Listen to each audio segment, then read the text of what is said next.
Welcome to Maa Kalyanika public school Penda road. Maa Kalyanika public school Penda road आपका स्वागत करता है। Hello student, I am Pramita Chaudhary from Maa Kalyanika public school Penda road, Bilaspur, Chhattisgarh. I welcome you all to my environmental studies class of third. Students, hope you all are well at home, following the social distancing rule and maintaining the hygiene. These difficult times, you all have to be positive and hopeful and try to learn every day something new. This learning process make your knowledge strong and improve your skills also. It will be beneficial for you. Students, today we will discuss our chapter 4, Games and Fun. With these points, we will try to understand these chapters. Okay, so let's start our chapter. Students, open your book and start reading page number 21 with me. See, games are fun. मतलब जो games होते हैं बहुत फनफुल होते हैं, बहुत मज़ेदार होते हैं, ओके, जिसमें हम enjoy करते हैं. What do you do after finishing your homework? You either play or read or go somewhere. After working or studying hard, we need rest. We also need to have fun. This is called recreation. It means आप अपने मैं आपसे पूछना चाहूँगी कि आप अपना homework finish करने के बाद क्या करते हैं. या तो आप कोई गेम खेलते हैं या कोई बुक रीड करते हैं जो कॉमिक्स हो गए लाइक दिस, या फिर कहीं जाते हैं आप घूमने के लिए.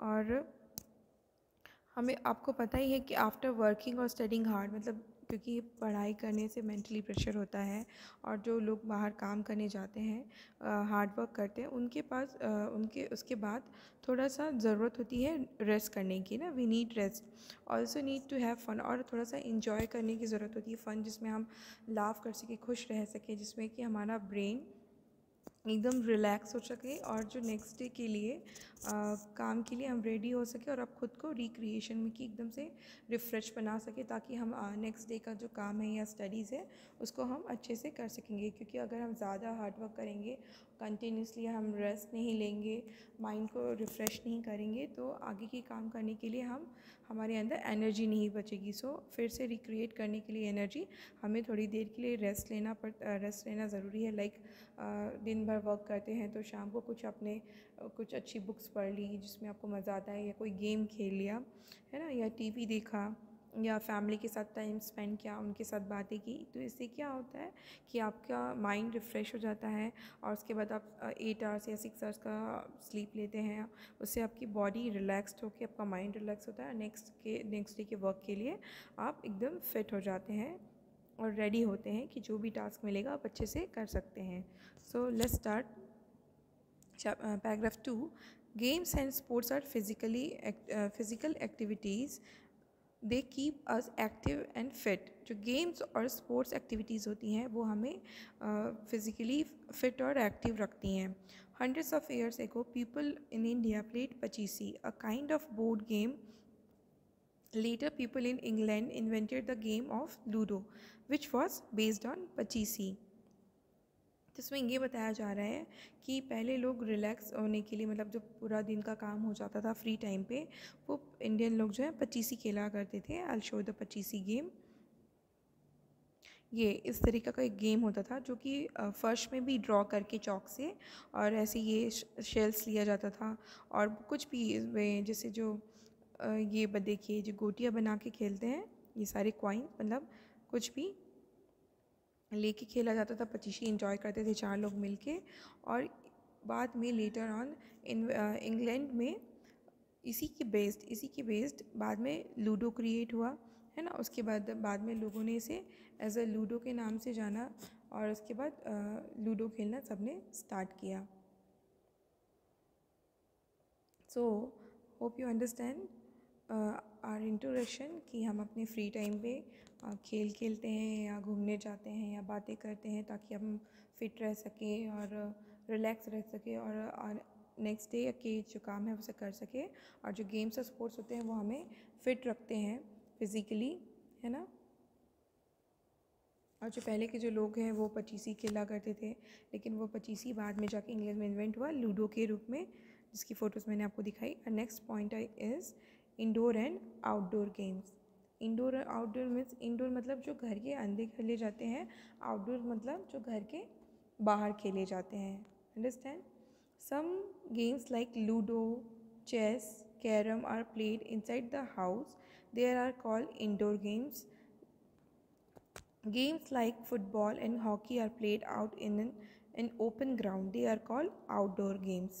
It means कि जो जैसे अपना जो घर के अंदर जो गेम्स खेले जाते हैं, जैसे कि लूडो हो गया है ना, ये पचीसी, लूडो हो गया, चेस हो गया है ना, ये सारे कैरम जो घर के अंदर बैठ के आप खेलते हैं, ये आपके इंडोर गेम्स होते हैं।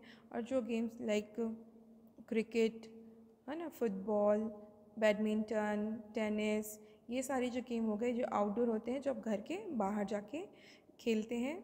So our next point is games then, मतलब पहले के जो गेम थे। Let's start reading. Today is 15 August. Amit and his friend Abdul and Seema are flying kites. Amit's grandfather is also there. He is very good at flying. मतलब आज 15 अगस्त है, वो बता रहे स्टोरी बता रहे हैं कि आज 15 अगस्त है। अमित एंड उसकी जो फ्रेंड्स हैं अब्दुल और सीमा, वो पतंग उड़ा रहे हैं, और अमित के ग्रैंडफादर भी वहाँ पे हैं और वो पतंग उड़ाने में बहुत ही एक्सपर्ट हैं। In the evening, all the children sit around Amit's grandfather. They want to know what games he played when he was a boy. यहाँ पे पिक्चर्स में देखेंगे कि यहाँ पे सारे अमित और उसके जो फ्रेंड्स हैं यहाँ पे खेल रहे हैं, और यहाँ उनके दादाजी भी, उसके ग्रैंडफादर भी उनके साथ हैं। लेकिन बाद में शाम को इवनिंग में सारे बच्चे उनके ग्रैंडफादर के चारों तरफ सब बैठ के बातें कर रहे हैं, कि उनसे पूछ रहे हैं कि when he was a boy what kind of game he was played, मतलब वो जब बच्चे थे तब वो किस तरीके के गेम खेलते थे। So let's turn the page, open the page number 22।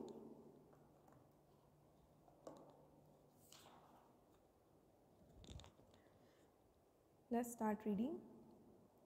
Grandfathers tell them, I used to play chupan chupai or hide and seek my friends, and I also climbed trees. It used to be great fun. Which other games did you play? asked Seema.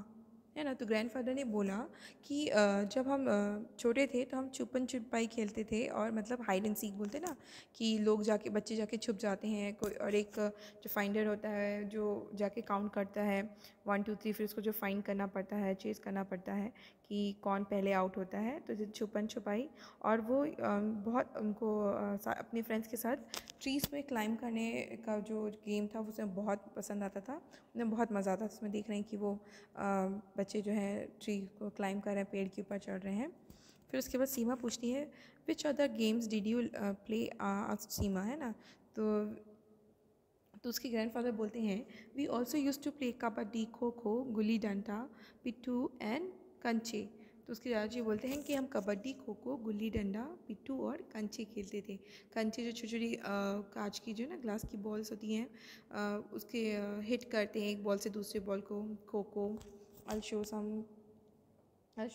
photos of kabaddi अपने school में भी देखा है कि 2 team होती है, और opposite 1 team से एक प्लेयर जाता है और कबड्डी बोलते हुए जाता है, जिसको बिना सांस रोके कबड्डी बोलनी होती है, और वहाँ से कुछ प्लेयर्स को अपोजिट टीम के प्लेयर से आउट करना पड़ता है, और जो फिनिशिंग लाइन है, जो मिडिल लाइन, उसे टच करना पड़ता है।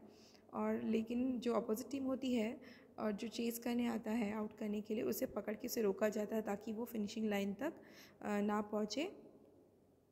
और जो जितने प्लेयर्स को आउट करता है और वो टीम विनर होती है। और अपनी खो खो देखा है स्कूल में, आपने सभी देखा है कि इस तरीके से एक ग्राउंड होता है, यहाँ पे लोग ऐसे अल्टरनेटिव प्लेस पे बैठते हैं, और फिर रनर्स आते हैं और चेजिंग टीम होती है, और इस तरीके से उन्हें आउट कर खो बोल के मूव करने जो दौड़ने जाते हैं, और फिर उसके बाद चेज़ करते हैं। और ये गुल्ली डंडा, देखिए गुल्ली डंडा होप आपने कभी सुना है आपके ग्रैंड पेरेंट्स से या पेरेंट्स से कि बचपन में गुल्ली डंडा खेला है। इस तरीके का स्टिक होता है, और ये है गुल्ली, इसको बोलते हैं गुल्ली, जो दोनों साइड जो है पॉइंटेड होते हैं और वो ज़मीन में एक थोड़ा सा होल बना के उसके ऊपर ये गुल्ली रखा जाता है और उसको ये स्टिक से, ये डंडे से हिट करते हैं और उसको फिर ऊपर जाके हिट करना पड़ता है। और ताकि वो अगर किसी जो फील्डिंग में है, जो चेस कर लेता है, अगर कोई उसे पकड़ लेता है तो मतलब ये जो प्लेयर है वो आउट होता है। और जितनी दूर वो फेंक सकते हैं गुल्ली को, अगर जो नहीं पकड़ पाता है तो वो प्लेयर विन करता है। Let's see again, we will see the paragraph. What is gulli danda? Abdul was asking, what is gulli danda? Asked Abdul. है ना? Gulli is a small piece of wood pointed at both ends. The danda is a long, thin wooden stick. We would make a small, deep hole in the ground and place the gulli across the hole. One player would try lifting the gulli high up in the air with the danda. If other player caught the gulli, then the former player was out. आपको मैंने जैसे ही बताया कि एक लंबी सी stick होती है, ये आपको मैंने दिखाया था कि लंबी से स्टिक होती है, इसी को हम डंडा, ये गुल्ली है, इसको ज़मीन पे एक होल करके, मतलब एक गड्ढा करके उसके ऊपर रखते हैं उसे, और जो ये फॉर्मर प्लेयर है वो उसे हिट करता है और उसको दूर फेंकने की कोशिश करता है। और जो दूसरा प्लेयर है वो कैच करने की कोशिश करता है। अगर वो कैच कर लेता है, जैसे ये यहाँ पे दिख रहा है, तो ये जो प्लेयर है, फॉर्मर प्लेयर, वो आउट हो जाता है। So students, now I am going to end this video here. Rest of the point I will discuss in my next video. Till then, stay tuned, stay home, stay safe. Bye bye.